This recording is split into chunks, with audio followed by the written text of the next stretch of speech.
Rest of the story. I'd like to paint a picture for you, a portrait, actually, of a cowboy in repose.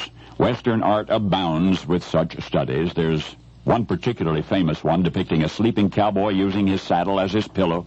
Artists tell me the intrigue of painting a still silent cowboy rests in the contrast with his vigorous lifestyle. So anyway, a cowboy in repose. But this portrait you have never seen before. The setting is a ranch house porch. The body reclining in the rustic wooden chair appears long and lanky, trail-scarred leather chaps draping his slender legs. The cowboy's booted feet are propped against an upright porch timber. His arms are resting gently by his sides. But look at the face. And look at the eyes, camping out beneath that Stetson brim, squinting, pinched, intense, and yet somehow so peaceful. This is Mona Lisa, Texas style. The weathered visage and the ghost of a slight secret smile. It's a cowboy in repose. A real cowboy, as a matter of fact, a fellow named, and yes, I do mean Lynn, named L-Y-N-N. But this is the rest of the story. This rugged rancher grew up not under the western stars, but in a town.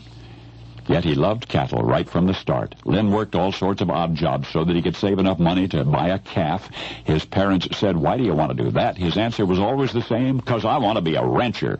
And so it was that the family garage became young Lynn's wide-open spaces, the grazing ground for a real live calf, and then 2 of them, and eventually 3, then 4. The boy fed him from a baby bottle at first, and pretty soon Lynn's ranch outgrew the garage. He began renting small tracts of pasture outside town. He took good care of his animals. In fact, for a while there, around high school, Lynn wanted to be a veterinarian.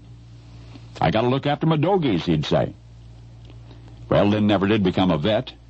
He did grow up to become a riding, roping, ranching cowboy with 1,000-head herd all his own.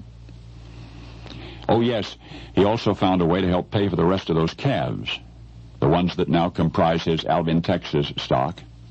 It was another odd job, I guess you might say. Lynn figured that he'd work at it 4 or 5 years, long enough to get started. He'd only be good 4 or 5 years, he thought, but as it turned out, he was good a spell longer than that. You see, most men enter professional sports with a mind to stay in as long as possible. Not Lynn. He wanted out as soon as possible, soon as he could afford to buy his own ranch. It was just his luck that his body stayed young and fresh and fast, longer than any other athlete in the history of his specialty.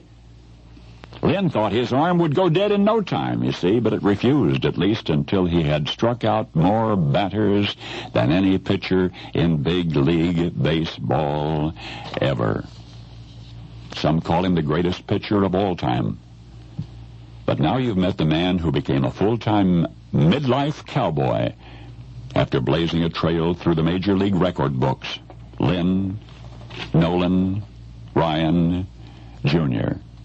You've known him as Nolan Ryan. Now you know the rest of the story.